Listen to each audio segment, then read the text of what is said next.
Bonsoir à toutes et à tous, je suis Julien Eustache, je suis cofondateur et directeur général d'Enerfip. Bienvenue pour ce webinaire, ou plutôt cette permanence d'information à distance dédiée au financement participatif de la ferme solaire de Marcoussis. Vous êtes nombreux et nombreux, on est à peu près 170 au moment où je vous parle, et je suis en premier lieu accompagné ce soir de ma collègue Louisette, qui officiera au niveau des questions. Je vais vous expliquer un petit peu comment tout cela fonctionne. Vous avez sur le côté droit un petit onglet questions, au sein duquel évidemment vous pouvez poser des questions. Le principe, c'est que vous aurez la vision sur toutes les questions posées par l'ensemble des auditeurs. Vous pouvez voter pour celles qui vous paraissent le plus pertinentes ou qui correspondent exactement aux questions que vous vous posez vous. Et Louisette les fera apparaître au fur et à mesure de la présentation. L'idée étant que tout cela soit très interactif et voilà, que vous ne soyez pas uniquement passif à écouter une présentation. Donc voilà, je compte sur vous, n'hésitez pas à nous poser toutes vos questions. Alors le moment maintenant est venu que je vous présente les intervenants de ce soir. Alors d'abord, nous aurons Olivier Thomas. Monsieur Thomas, vous êtes maire de Marcoussis, premier vice-président du CIGEF et conseiller régional d'Île-de-France. Bonsoir monsieur Thomas. Bonsoir. Christophe Provost, vous êtes directeur général du CIGEF. Bonsoir Christophe. Bonsoir, bonsoir à tous. Bienvenue. Côté NJ Green, nous avons ce soir deux intervenants avec Frédéric Théron, vous êtes responsable développement central solaire au sol chez NJ Green, donc bonsoir. Bonsoir. Et Thierry Actis, vous êtes chef de projet construction et vous avez plus particulièrement les mains sur le chantier de la centrale de Marcoussis. Bonsoir Thierry. Bonsoir. Bien, on a fait le tour, on peut donc passer un petit peu aux choses sérieuses. Et bien, voici le sommaire. Nous aurons d'abord une introduction par Monsieur Thomas, maire de Marcoussis. S'en suivra une présentation des deux acteurs majeurs, porteurs de projet de cette belle centrale de Marcoussis, à savoir le CIGEF et NJ Green. Et ensuite, pour ma part, je vous présenterai plus précisément ce qui a trait au financement participatif sur ce projet. Monsieur Thomas, je vous passe le bâton de parole. Merci beaucoup et bonsoir à tous. Alors, ce projet, il a été initié il y a à peu près 4 ans où l'idée nous est venue. On a un espace à Marcoussis, un grand espace de plus de 50 hectares, qui était un délaissé de la construction du tunnel TGV. Et on se posait la question de l'usage de cet espace depuis un moment. Alors, dans le cadre du SDRIF, le schéma directeur de la région Île-de-France, il était prévu que cet espace accueille des équipements ou une zone d'activité qui soit dédiée à l'environnement, mais ça ne nous plaisait pas complètement, notamment pour des raisons aussi d'accès, et il nous a semblé utile de réfléchir à un autre sujet. Et puis l'idée nous est venue de lancer cette ferme solaire, sachant que vu l'espace qu'on a à Marcoussis, c'était possible d'avoir une ferme solaire suffisamment efficace. Parce qu'évidemment, chacun comprendra, et surtout nos amis qui sont à Montpellier en ce moment avec nous, qu'il y a davantage de soleil à Montpellier qu'à Marcoussis, quoique des fois c'est pas vrai, mais globalement c'est quand même assez vrai. Et donc il nous a semblé opportun de pouvoir développer une ferme solaire, mais pour qu'elle soit éligible à l'ACRE, qui est l'organisme de régulation de l'énergie et qui autorise les projets, il fallait qu'il y ait un effet masse et que donc l'ensemble de la surface soit dédié à ces panneaux solaires. Ce qui fait que je me suis assez rapidement et assez logiquement tourné vers notre partenaire naturel en matière d'énergie, en l'occurrence le CIGEF. Et j'en remercie au passage évidemment son président Jean-Jacques Guillet, qui ne peut pas être avec nous ce soir et que j'excuse, et puis son directeur Christophe Provost qui est là avec nous, et pour savoir comment on allait mettre en place cette ferme solaire. Donc on a passé un certain nombre d'étapes. Je ne vais pas vous faire tout l'historique, ça serait trop long, de cette course de haies, parce que c'est une véritable course de haies quand on veut faire de l'énergie propre et durable, notamment en Île-de-France, pour ces questions notamment d'ensoleillement. Donc on a répondu à l'ensemble des critères, on a concouru avec le CIGEF et avec NJ Green que nous avons sélectionné parmi plusieurs candidats pour être porteur du projet avec nous à la Creux et on a été lauréat. On a été lauréat parce qu'on cochait toutes les cases, à savoir d'abord évidemment qu'il y ait un effet masse et que ça soit assez important. Donc ça sera quand même la plus grande production photovoltaïque du nord de la Loire et la plus grande d'Île-de-France de facto. Alors j'espère qu'on ne restera pas premier très longtemps parce que l'objectif c'est qu'on serve aussi d'exemple et qu'il y ait des fermes solaires qui se développent partout, y compris dans le nord de la France. Je pense que c'est important qu'il y en ait d'autres. Et puis, on a petit à petit avancé sur ce chemin pour passer à l'acte. Et puis, assez vite, il nous est apparu aussi important d'associer le plus possible à cette aventure les citoyens, alors les citoyens de l'ensemble de notre agglomération, du département et plus largement d'Île-de-France, voire plus. Mais évidemment, j'ai demandé à ce qu'il y ait un intérêt particulier qui soit porté aux Marcoussis. C'est aussi pour ça qu'on se retrouve ce soir, avec une entrée particulière pour les Marcoussiens à cette possibilité de financement participatif. Donc c'est un très beau projet. Alors techniquement, d'autres sont plus capés que moi pour vous renseigner sur ce projet, mais on essaiera de répondre à toutes les questions. Donc c'est quand même 58 000 panneaux photovoltaïques pour plus de 20 MW crête, donc c'est une puissance très importante de production électrique et c'est quelque chose qui nous tient à cœur puisqu'on poursuit le projet d'une certaine autonomie, entre guillemets, de notre territoire municipal et avec cette production, on produira davantage d'électricité verte que les Marcoussiens n'en consomment. Donc voilà cette logique. Et c'est important que vous soyez nombreux. Je vous remercie tous. Alors, je veux remercier, je l'ai dit, le CIGEF, Engie Green, Enerfip qui nous accompagne dans cette aventure parce que c'est aussi une aventure, ce financement participatif. Et il faut faire appel à ceux qui savent faire. En l'occurrence, c'est le cas d'Enerfip. Et les collectes pour Marcoussis ont commencé à 12h30 avec déjà un certain succès, il faut le dire. Donc, évidemment, vous aurez probablement des questions. Et on y répondra tous ensemble. J'y répondrai à ma modeste participation sur ce qui concerne Marcoussis. Merci à vous. Merci, Monsieur Thomas, pour cette belle introduction. Eh bien, je vous propose qu'on déroule évidemment la suite avec la parole donnée à Christophe Provost, directeur général du CIGEF. C'est à vous, Christophe.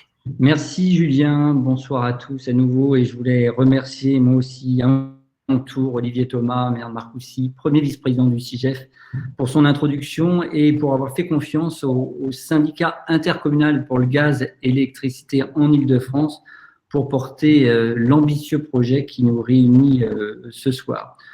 Le CIGEF, qui sommes-nous? Parce que peu d'entre vous nous connaissent vraisemblablement. Eh bien, le président du syndicat, Jean-Jacques Guillet, maire de Chaville, dans le 92, a l'habitude de dire que nous sommes la première intercommunalité de France. D'abord la plus ancienne, nous sommes nés en 1904, et peut-être la plus grande. En tout cas, nous sommes vraisemblablement le plus grand syndicat d'énergie en France, puisque, comme vous le voyez sur la présentation, nous réunissons, nous rassemblons dans la zone dense de l'Île-de-France 188 collectivités pour une population de 5,6 millions d'habitants. Quelle est notre mission? Mais pour bien comprendre notre rôle, il faut savoir que les réseaux de gaz et d'électricité qui courent dans vos rues sont la propriété des communes. Et les communes se sont associées il y a bien longtemps pour d'abord développer ces réseaux et ensuite veiller à contrôler les deux concessionnaires que sont historiquement pour le gaz GRDF et pour l'électricité Enedis. Ces communes, 188 d'entre elles, nous ont transféré la compétence de distribution publique de gaz, dont 66 communes, et parmi ces 188 communes, 66 nous ont également transféré la compétence de distribution publique d'énergie. Notre mission, en un mot, c'est de négocier avec GRDF et Enedis le contrat de concession, c'est d'exercer sur ces deux concessionnaires un contrôle technique et financier, c'est de nous assurer que Enedis et GRDF exercent convenablement leur mission de service public de distribution de l'énergie. Notre réseau, c'est 9450 km en gaz, 9000 km en électricité. Parallèlement à cette mission historique, nous exerçons aussi une mission d'accompagnement de la politique de transition énergétique à l'attention des collectivités membres du CIGEF. Nous les accompagnons dans leur politique de maîtrise de la demande d'énergie, d'efficacité énergétique. Nous avons également à leur disposition, à la disposition de 500 collectivités, un groupement d'achat de gaz, mais nous opérons aussi l'enfouissement des réseaux électriques sur le territoire de vos communes. Plus récemment, nous avons développé notre activité vers 2 axes prioritaires, qui sont d'abord la mobilité durable. Nous avons identifié la mobilité durable comme un axe prioritaire pour l'Île-de-France, compte tenu des problèmes liés à la qualité de l'air. Et nous avons créé d'abord une société d'économie mixte, CIGEF Mobilité, qui a pour objet de déployer à travers l'Île-de-France un réseau de stations GNV, gaz naturel pour véhicules, et bio-GNV. C'est une activité en plein essor puisque notre SEM a déjà en activité 4 stations et bientôt 3 autres très prochainement dans cette année 2021. Nous exploiterons donc 7 stations avec l'objectif d'en faire exploiter 12 dans les prochains mois. Donc, c'est une solution que nous offrons aux professionnels, mais nous offrons aussi une solution de mobilité durable aux particuliers, puisque le CIGEF est en train de constituer le plus grand réseau de bornes électriques après celui de la ville de Paris sur la région Île-de-France. Nous avons déployé d'ores et déjà, en fin de semaine dernière, 240 points de charge électriques. Nous en aurons 330 à la fin de ce mois de mars et 700 à la fin de l'année 2021. Le deuxième axe vers lequel nous sommes orientés, c'est la production d'énergie renouvelable. Nous avons un projet de production de gaz vert et nous avons donc été sollicités par la ville de Marcoussis pour porter ce projet de ferme solaire de Marcoussis. Quelle a été notre mission? C'était d'abord d'identifier l'outil juridique qui nous permettrait de porter ce projet. Il se trouve que la loi de transition énergétique pour la croissance verte de 2015 a offert la possibilité aux collectivités d'investir dans des sociétés de projets. Et c'est cet outil juridique que nous avons retenu. Et nous avons également été missionnés pour désigner un partenaire industriel au sein de cette société. Et ce partenaire industriel, ça a d'abord été la Compagnie du Vent, qui a ensuite changé de nom et s'est appelée Engie Green. Et avec Engie Green, nous sommes donc partenaires de la société de projet qui porte le projet de ferme solaire de Marcoussis. Engie Green est actionnaire à hauteur de 80% et CIGEF est actionnaire à hauteur de 20% de ces sociétés de projet. Nous avons veillé aussi, et c'est bien notre rôle, à ce que ce projet s'implante avec élégance, amabilité dans le territoire. Et c'est la raison pour laquelle, en lien avec la ville, nous avons souhaité vous associer à son financement. Et c'est la raison pour laquelle nous vous rencontrons ce soir pour vous expliquer comment cela marche. Merci, je vous souhaite une bonne soirée et nous sommes à votre disposition pour répondre à vos questions. Merci beaucoup, Christophe. Je note que, Monsieur Thomas, vous connaissez très bien votre territoire puisque visiblement, nous avons parlé d'un petit quart d'heure marcoussicien et effectivement, il y a du monde qui nous a rejoint. Entre-temps, nous sommes un peu moins de 230. Donc, si vous êtes nouvellement arrivé sur ce webinaire, sachez que vous pouvez poser des questions sur le côté droit et vous pouvez également voter pour les questions qui rejoignent vos interrogations ou que vous trouvez pertinentes avec une petite flèche et un petit carré sur lequel vous pouvez appuyer. Cela fait remonter les questions et de sorte que nous les présentions ensuite au fur et à mesure de la présentation. Voilà, je vais maintenant donner la parole à Frédéric Théron d'Engie Green pour parler un peu plus précisément du projet et ensuite nous pourrons aller sur la partie financement participatif. Frédéric, c'est à vous. Merci Julien, merci Monsieur Provost, merci Monsieur le maire également pour la confiance que vous nous accordez sur le projet. Alors en 2 mots, présentation d'Engie Green. Donc Engie Green, on est un producteur d'électricité renouvelable, donc filiale du groupe Engie. Donc aujourd'hui, Engie Green, c'est 600 personnes qui œuvrent pour le développement de projets de centrales solaires et éoliennes essentiellement. Donc aujourd'hui, Engie Green, c'est à peu près 980 éoliennes installées sur le territoire et également 111 centrales solaires photovoltaïques. Et en photovoltaïque, on a dépassé le gigawatt installé, c'était l'année dernière en 2020.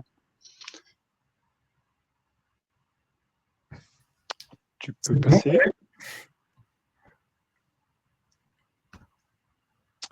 Voilà, donc le projet qui nous rassemble aujourd'hui, donc c'est la centrale solaire de la ferme solaire de Marcoussis. Alors, quelques chiffres autour du projet. Donc, on l'a évoqué déjà, la puissance, tout d'abord, c'est 20,3 MW crête. Alors, 20,3 MW crête, qu'est-ce que ça représente? C'est à peu près 23 hectares de panneaux solaires. Les 23 hectares, c'est la surface occupée par les panneaux, y compris les interrangés.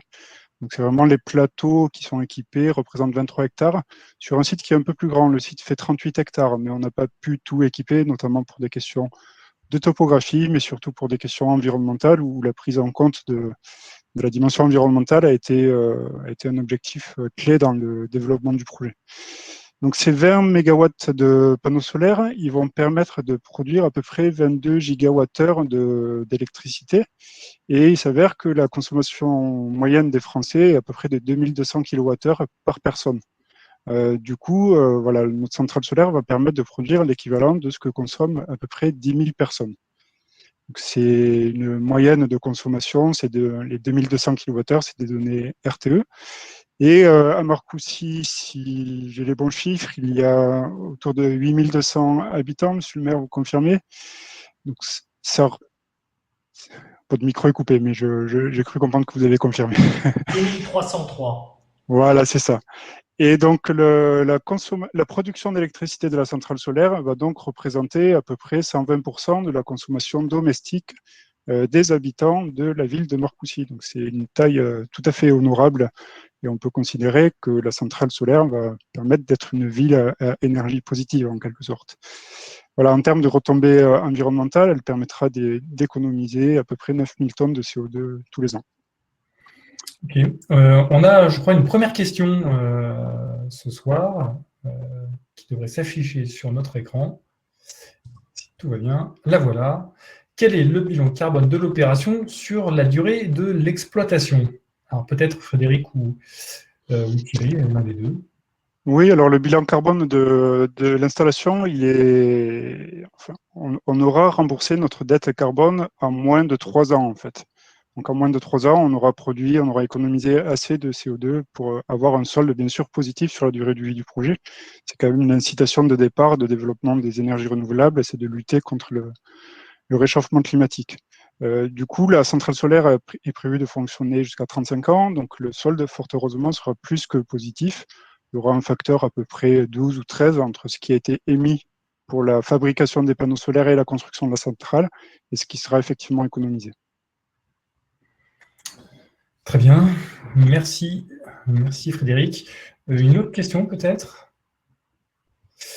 Que fait-on de la centrale une fois la durée d'exploitation terminée, environ 40 ans? Oui. Alors, les panneaux solaires sont soumis à la même classification que les déchets électroménagers. Donc, c'est-à-dire, on doit payer une écotaxe à l'achat des panneaux solaires, en fait. Donc, dès l'achat des panneaux solaires, la collecte et le recyclage est d'ores et déjà financé. Donc, aujourd'hui, il y a des organismes de collecte agréés par l'État, à l'occurrence, c'est PV Cycle, qui à l'issue de la centrale solaire, viendra récupérer les panneaux et les envoyer dans des filières de recyclage. Ok, très bien. Et écoutez, continuons la présentation. On rentre un peu plus dans le vif du sujet du projet. Toujours pareil, n'hésitez pas à nous poser des questions en lien avec ce que nous vous présentons. Peut-être c'est Thierry cette fois-ci ou toujours toi, Frédéric? Je vais continuer, effectivement. Voilà, donc juste une carte de localisation du projet. Donc, le projet est situé sur le site des Arachis, donc à l'ouest de Marcoussis, on va dire à l'intersection de la 10, la N104 et la ligne de TGV Atlantique. Donc il est localisé, tu peux passer sur un ancien site, on va dire anthropisé, donc marqué par les activités humaines passées. Donc, à l'occurrence, il a servi de terrain pour recevoir les remblais lors de la construction de la ligne TGV Atlantique, en fait. Voilà, donc il y a eu ce passif-là avec la création de buts, on va dire, artificiels, des remblais, en fait. Et depuis, on va dire, depuis les années 2000, le terrain est resté plus ou moins à l'abandon, avec des utilisations parfois illégales, notamment de motocross, ponctuellement. Voilà, donc il y a eu une volonté, on en a parlé, une volonté de Monsieur le maire, de la mairie de Marcoussis, de vouloir transformer ce site, et l'émergence de l'idée d'une centrale solaire a vu le jour dans une optique de développement durable, de transition énergétique, mais avec une volonté très forte de pouvoir concilier les enjeux de production énergétique et agricole, avec la volonté de réintroduire le pastoralisme ovin sur la centrale solaire. J'ai perdu l'écran, mais je vais continuer quand même. Voilà. C'est moi qui ai fait une fausse manip. Non, c'est bon. Voilà. Pas de souci. Voilà, donc le CIGEF enfin la mairie de Marcoussis s'est rapprochée du CIGEF, et le CIGEF nous a retenus avec la mairie de Marcoussis pour porter ce projet, et on est tout à fait honorés. Donc on a créé ensemble une société de projet qui s'appelle, la société s'appelle Ferme Solaire de Marcoussis, qui est le véhicule juridique qui permet de porter la centrale solaire aux côtés du CIGEF en tant qu'actionnaire du projet, et la mairie de Marcoussis qui est propriétaire du foncier et également coactionnaire. Ok. Une question. Le projet intègre-t-il du stockage d'énergie, typiquement des batteries? Alors non, il n'intègre pas de stockage. L'électricité produite est directement injectée sur le réseau. Donc les panneaux solaires ont produit de l'électricité en courant continu par le biais de postes de transformation, alors avec des onduleurs et également des transformateurs. On réélève la tension en alternatif et on l'injecte directement sur le réseau Enedis en fait. Donc, dans le cadre du projet, on a financé la mise en œuvre d'un raccordement de l'ordre de 4 km pour pouvoir injecter directement la production d'électricité sur le réseau. C'est ce que l'on voit sur... Oui, voilà, effectivement. Et donc, il y a effectivement un schéma, un tracé du raccordement tel qu'il a été réalisé. Aujourd'hui, ce chantier est à présent terminé ou en voie de l'être. Très bien. Existe-t-il un opérateur qui peut nous permettre de bénéficier directement de l'énergie produite localement? Bonne question. Alors, sur cette centrale solaire, ce n'est pas prévu. C'est aujourd'hui des modèles qui commencent à émerger. Mais dans quelques années, on pourra probablement revenir avec un nouveau projet et proposer des offres d'électricité pour les riverains à tarif préférentiel. Malheureusement, sur ce projet-là, ce n'est pas prévu parce que ce n'est pas encore quelque chose qui est complètement stabilisé d'un point de vue autorisation, on va dire, et faisabilité technique, administrative, on va dire. Très bien. Quel est le pays de fabrication des panneaux? C'est aussi une question fréquente. Plus de 24 personnes ont voté pour celle-ci. Ouais. Frédéric? Alors, les panneaux solaires proviennent de Chine. Le fabricant qui va nous fournir et qui nous fournit un module s'appelle DMEGC. Alors, pourquoi on a choisi un module chinois et pas un module français? Alors, pour différentes raisons. Tout d'abord, le projet, il se positionne dans le cadre d'appel d'offres du gouvernement où toutes les centrales solaires du territoire sont mises en concurrence les unes avec les autres. Donc, le projet de Marcoussis, on l'a évoqué, Monsieur le maire l'a évoqué en préambule. Voilà, avec le rayonnement solaire en Île-de-France, on a peut-être un petit peu moins de marge de manœuvre que les projets dans le sud de la France pour pouvoir absorber le surcoût, on va dire, des panneaux français. Et il est fort à parier que si nous avions opté pour des modules français, nous n'aurions pas été lauréats sur ce projet. Le premier point. Le deuxième point, c'est le fait que les fabricants français, finalement, il y en a assez peu aujourd'hui. Et aujourd'hui, les fabricants français ne peuvent pas couvrir toute la demande nationale, en fait. Les fabricants qui sont présents sur le territoire peuvent difficilement couvrir le quart de la demande en termes de modules solaires. Donc, voilà, on travaille avec certains fournisseurs de modules français, voilà, mais pour lequel ils ont des carnets de commandes, leur usine et voilà, des plans de projection, et il n'y a plus de possibilité d'avoir des modules solaires en raison de la demande très forte sur les modules français. Aujourd'hui, voilà, sur le projet, ce n'est malheureusement pas le cas sur ce site. Pour autant, en termes de bilan carbone, c'est souvent la question sous-jacente, on a choisi un des modules solaires avec le meilleur bilan carbone du marché. À l'occurrence, la partie qui est la plus énergivore sur la fabrication des panneaux solaires, c'est la matière première vraiment au cœur du module, c'est-à-dire le silicium et son étape de transformation en lingot, en fait. Donc là, on a opté pour un silicium et un lingot qui proviennent de Norvège, en fait. Ce qui nous permet d'avoir un excellent bilan carbone malgré le fait que le module provienne d'Asie. Ok, merci Frédéric. Peut-être encore une question, peut-être en lien avec le projet. Merci pour cette présentation. Vous indiquez, de rien, que la ferme pourrait couvrir 120% de la consommation électrique annuelle de Marcoussis. Cela inclut-il le data center entre Marcoussis et Nozé? Waouh! Non, absolument pas. Alors, quand on parle des 120%, on parle de consommation domestique, c'est-à-dire de la population des gens quand vous êtes chez vous, mais pas du tissu industriel hein, ou économique. Donc, vraiment la consommation domestique de la ville de Marcoussis. En tout cas, il y a des auditeurs pointus, c'est toujours très bien de le voir. Une dernière question avant de passer à la partie peut-être financement participatif, si éventuellement il y en a une. Je regarde où vous êtes. Quel impact sur la taxe foncière? C'est une bonne question, une question qui revient assez souvent sur les projets d'énergie renouvelable, puisque c'est l'une de leurs vertus connexes, en plus de toutes celles qu'on connaît avec évidence. Je ne sais pas qui veut répondre, Frédéric ou bien Monsieur Thomas, comme vous voulez. Alors, le projet va générer des retombées fiscales locales, si c'est ça la question, effectivement. Par contre, pour les particuliers, il n'y a pas d'incidence sur leur imposition. J'ai peut-être pas bien compris le sens de la question, mais effectivement, il n'y a pas d'incidence directe sur la taxe foncière. Il y a une incidence globale budgétaire sur le budget de l'agglomération et de la commune parce que le loyer d'une part et les taxes sur l'électricité d'autre part créent des recettes nouvelles pour l'agglomération et pour la commune, mais ça n'a pas d'incidence sur la taxe foncière des particuliers. Ouais, c'est vrai que c'est l'une des vertus de ce projet, hein, d'être installé sur des terrains qui appartiennent à la commune. Eh bien, c'est vraiment au bénéfice de tout le monde que ce projet s'implante et se développe, et ce qui est une très bonne chose. Une dernière question, y aura-t-il des emplois créés sur Marcoussis directement ou indirectement en lien avec ce projet? Alors, pour ce qui est de la partie solaire, voilà, il y a la partie chantier qui effectivement mobilise les entreprises du tissu économique de l'Île-de-France de manière certaine. Donc, le chantier s'étale sur à peu près 1 an. Il a commencé l'an dernier et devrait se finir en septembre. Peut-être Thierry, tu voudras compléter là-dessus.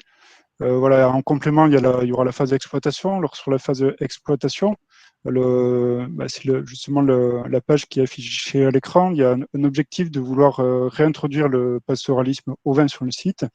Et donc, potentiellement, il peut y avoir à la clé des emplois liés aux entretiens, entre guillemets, des espaces verts, mais pas seulement, vraiment à une volonté de remettre en œuvre un projet agricole sur le site. Très bien. Merci. Je vous propose maintenant de passer à la partie financement participatif à proprement parler. Alors, tout d'abord, avant de vraiment rentrer dans les détails du projet de Marcoussis, simplement pour celles et ceux qui ne nous connaissent pas, Enerfip, qui sommes-nous? Nous sommes une plateforme de financement participatif dédiée aux énergies renouvelables et à la transition énergétique. Nous avons créé l'entreprise en septembre 2014 et nous sommes agréés par l'autorité des marchés financiers depuis avril 2015 et nous avons lancé la première collecte en septembre 2015. Et donc, en un peu plus de 5 ans, maintenant, nous avons financé plus de 250 projets, ce qui représente plus de 80 millions d'euros collectés. Ça commence à être significatif, hein, puisque c'est uniquement avec des citoyens comme vous et moi que nous avons atteint un tel chiffre.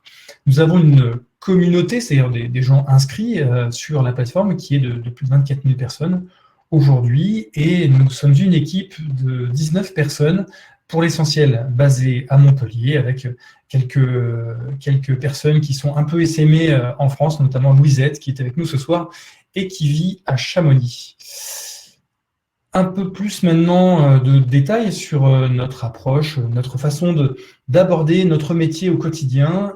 Tout d'abord, Enerfip est né de l'idée un constat, hein, je pense que l'on fait tous, c'est que le vent, le soleil et l'eau sont des biens communs, ils appartiennent à tout le monde, et quoi de plus normal que de permettre à celles et ceux qui sont sur un territoire où ces ressources naturelles vont être exploitées, de leur permettre de bénéficier de retombées économiques directes quant à l'exploitation de ces ressources. Ça, c'est, je dirais, un peu l'alpha et l'oméga d'Enerfip. Mais pour que, on puisse faire se relier cette ambition-là et la réalité, il y a des préalables. Et le premier, c'est vraiment l'aspect pédagogie. Qu'est-ce qu'on entend par là, pédagogie? C'est qu'il est nécessaire de faire monter en compétence l'ensemble des citoyens sur les sujets propres aux énergies renouvelables, à l'efficacité énergétique, à la transition énergétique en tant que telle, mais également à son financement. C'est vraiment un prérequis inévitable et nous mettons au quotidien beaucoup d'efforts sur cette thématique avec à la fois des explications assez précises et fouillées sur notre site internet, ainsi que des visuels qui vous permettront de vous familiariser assez facilement avec toutes les notions propres au financement participatif de la transition énergétique. Le troisième volet de notre philosophie, c'est bien sûr cette notion de circuit court. Je crois et je constate que nous sommes tous et toutes de plus en plus nombreux à vouloir savoir ce que devient l'argent de notre épargne, à quoi et à qui il va servir. Eh bien, ce que nous faisons au quotidien chez Enerfip, c'est simplement rendre tout cela possible et réel, puisque votre argent va concrètement de votre compte bancaire au compte bancaire du projet, puisque nous ne sommes pas Enerfip, une banque, nous sommes un canal.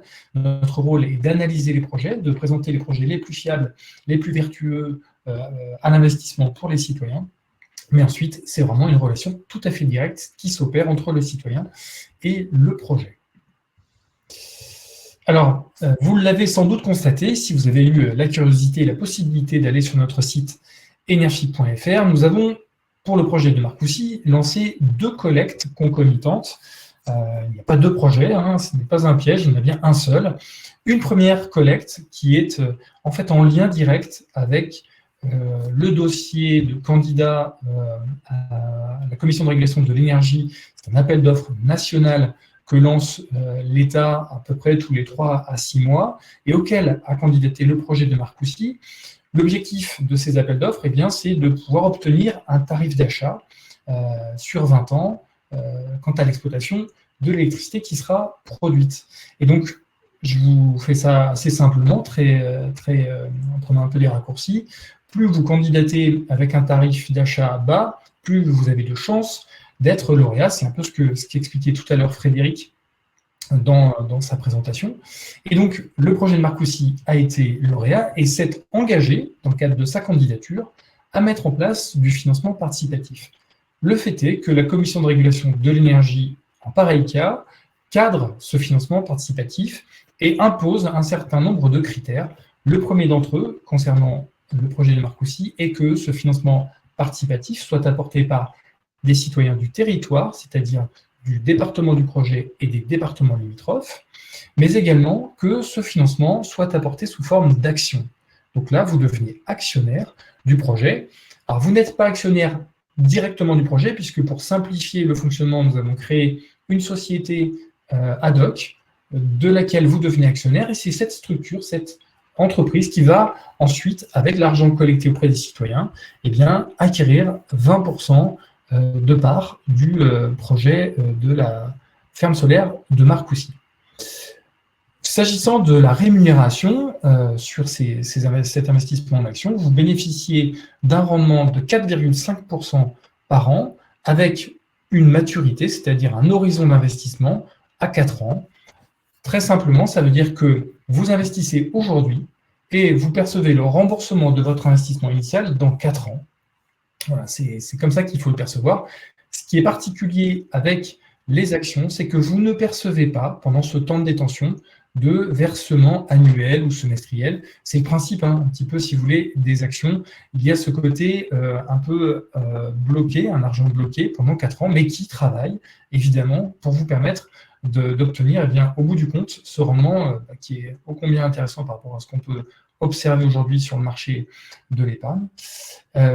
La subtilité, c'est que sur cette collecte, et là aussi c'est une volonté du CIGEF, d'Engie Green, de la ville de Marcoussis, c'est de donner une primeur aux habitants, d'abord, de la commune de Marcoussis, puisque vous pouvez, à partir d'aujourd'hui et jusqu'au 15 mars, investir, et vous avez cette primeur-là, et c'est à partir du 15 mars que les habitants de la communauté d'agglomération de Paris-Saclay pourront, à leur suite, investir. Il y aura ensuite une troisième phase, c'est à partir du 28 mars, où là, ce sont l'ensemble des habitants des départements éligibles, donc l'Essonne et ses départements limitrophes, qui pourront investir sur la collecte. Sachez que l'investissement minimum est à 10 € seulement et que vous pouvez investir la somme de votre choix par palier de 10 €, évidemment dans la limite de cette collecte qui a démarré à 12h30 aujourd'hui.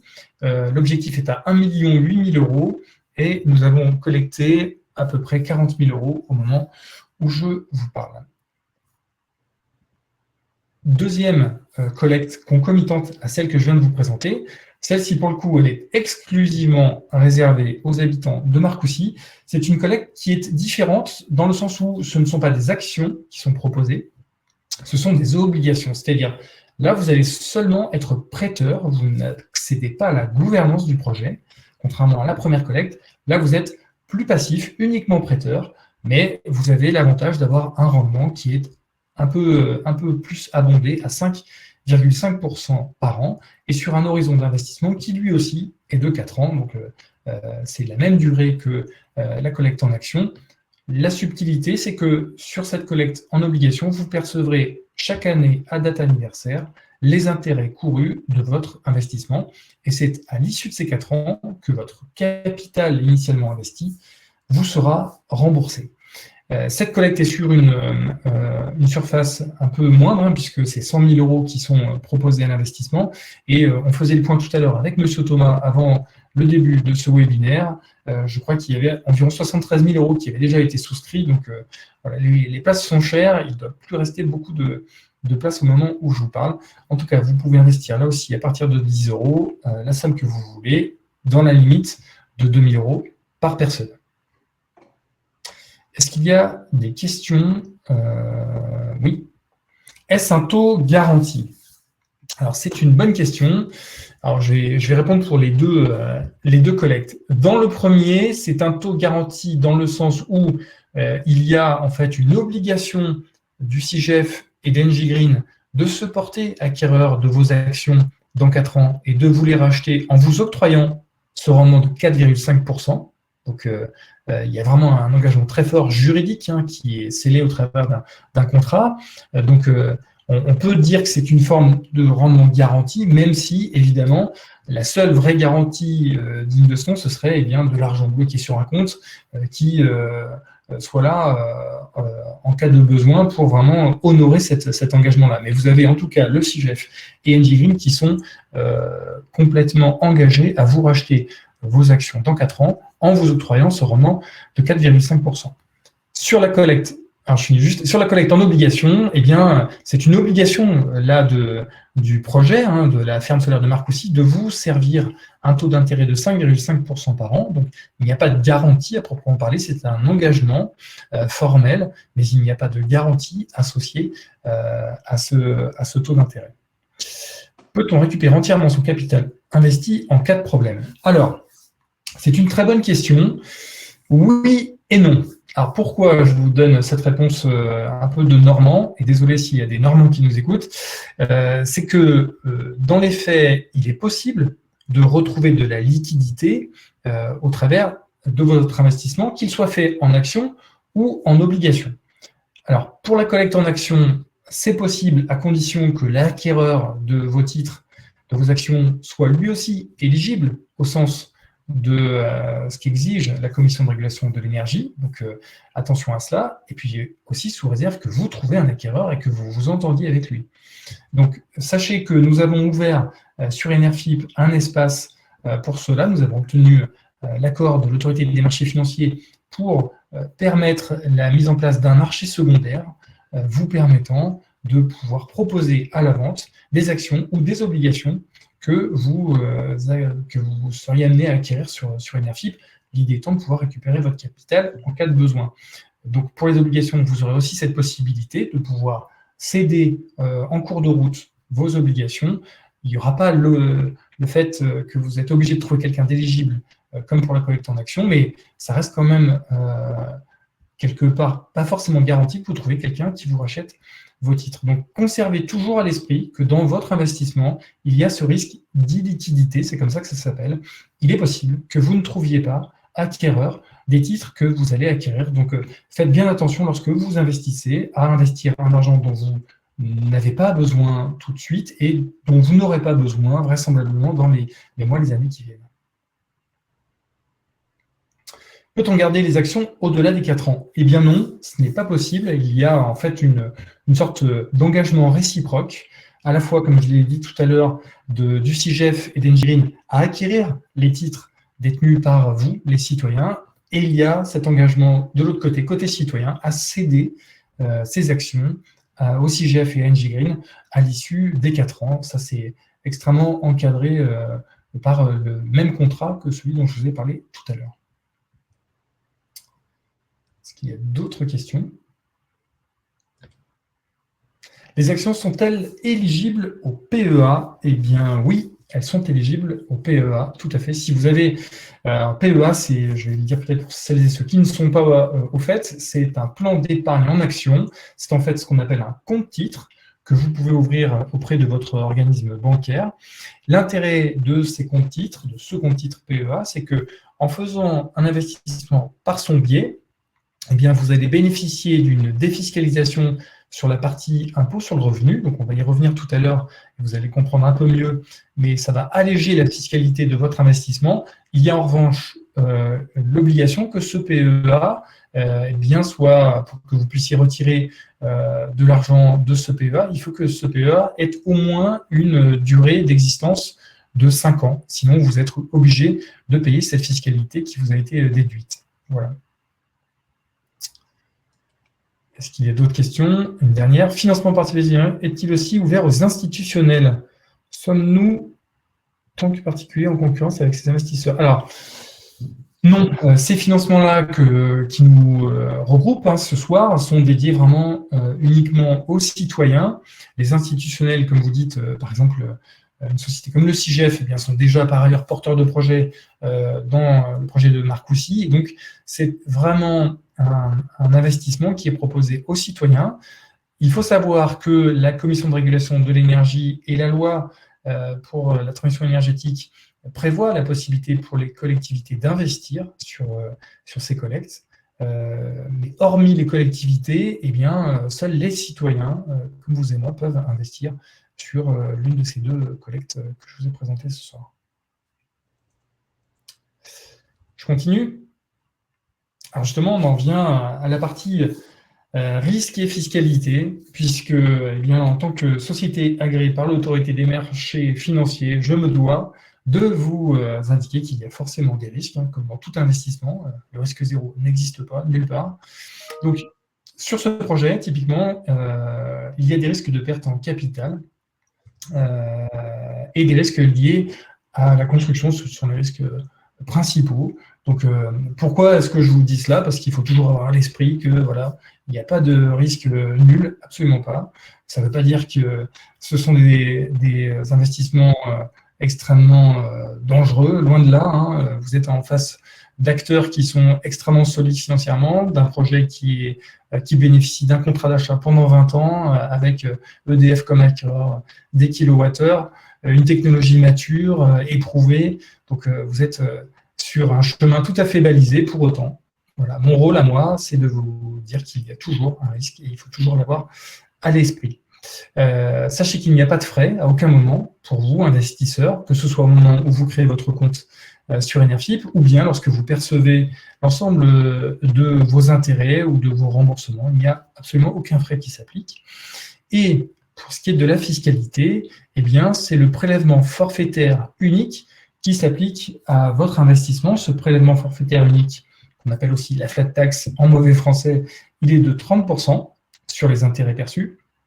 Et ces 30% se divisent en une fraction liée à la CSG-CRDS qui est de 17,2% et une fraction liée à l'impôt sur le revenu qui est forfaitairement de 12,8%. Donc, lorsque vous investissez par le biais d'un compte titre PEA, ce que je disais tout à l'heure, ces 12,8%, vous pouvez les effacer et n'être imposé qu'à hauteur de 17,2% pour peu que vous ne retiriez pas votre argent tant que votre PEA n'a pas au moins 5 ans d'existence.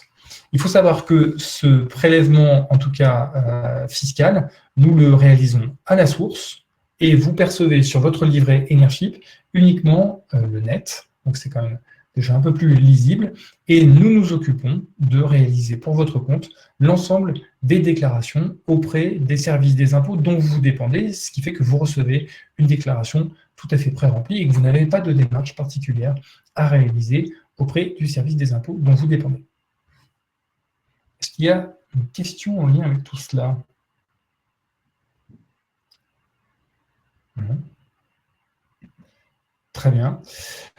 Pour finir sur l'ensemble de ces deux collectes, si vous avez des questions, qu'elles soient, je dirais, techniques, réglementaires, qu'elles soient en lien avec votre inscription, les difficultés que vous pouvez rencontrer, bref, tout ce qui peut arriver dans votre parcours d'investisseur, eh bien, 3 personnes chez Enership sont dédiées au service client. Vous les avez sous les yeux, il s'agit de Valérie, Pauline et Maëva.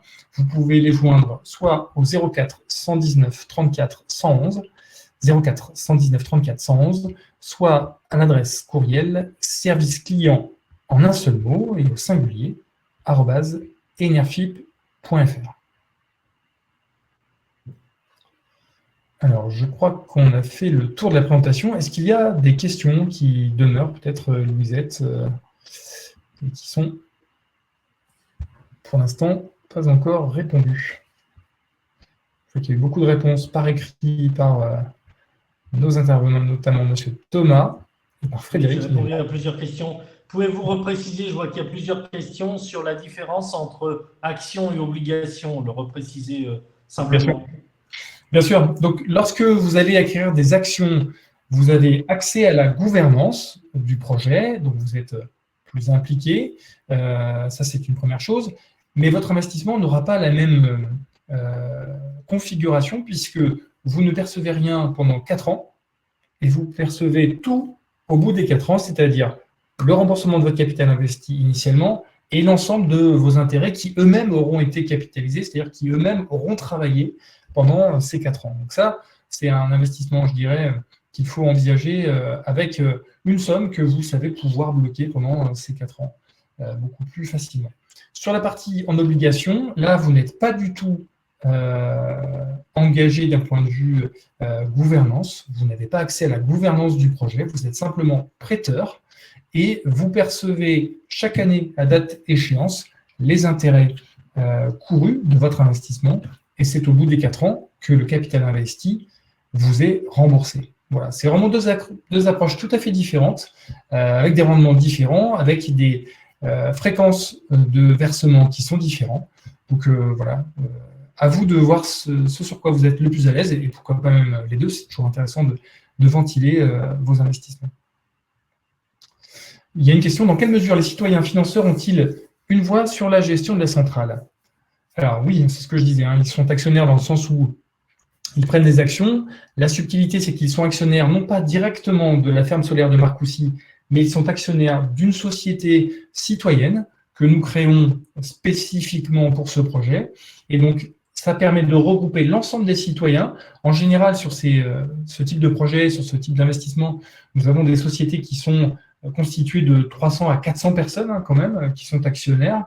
Et ça permet de fédérer les voix de ces actionnaires-là qui vont prendre ensuite des participations dans la société projet via ce véhicule. Et ça permet, je dirais, d'avoir voilà, un impact un peu plus significatif de cette composante citoyenne dans la gouvernance du projet, puisque évidemment, il y a une entité qui représente, pour le compte de tous ces actionnaires, eh bien les citoyens au sein des assemblées générales de la société et le projet pour faire porter leurs questions, leurs voix et leurs points de vue.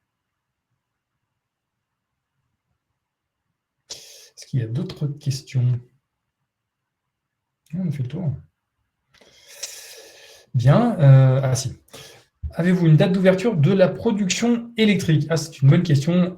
Quand la mise en service de la centrale sera environ réalisée? Peut-être Frédéric ou Thierry, je pense que vous devez Sur ce sujet, donc le chantier est en cours actuellement, donc on va commencer la construction des structures qui vont tenir les panneaux. Là. Enfin, on a commencé là il y a quelques jours. Donc le chantier là, va durer maintenant jusqu'à cet été, jusqu'au mois de juillet, plus ou moins. Et donc on va commencer à injecter de l'énergie à partir de fin août, début septembre sur le réseau. Fin août, début septembre. Ok, très bien. Et pour compléter la réponse, l'incendie qui a touché le poste de Montgey ne retarde pas le calendrier de déploiement du projet. Ok. C'est une question qui a été posée tout à l'heure.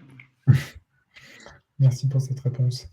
Écoutez, je crois qu'on a épuré les questions, sauf si il y en a quelques-unes qui sont encore à venir.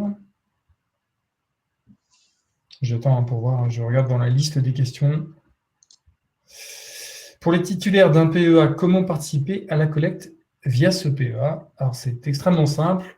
Vous avez la possibilité d'appuyer sur, au moment de votre souscription, investir par le biais de mon PEA. Et lorsque vous cliquez sur ce bouton, eh bien, il vous suffit de suivre l'ensemble du processus dans lequel on va vous accompagner.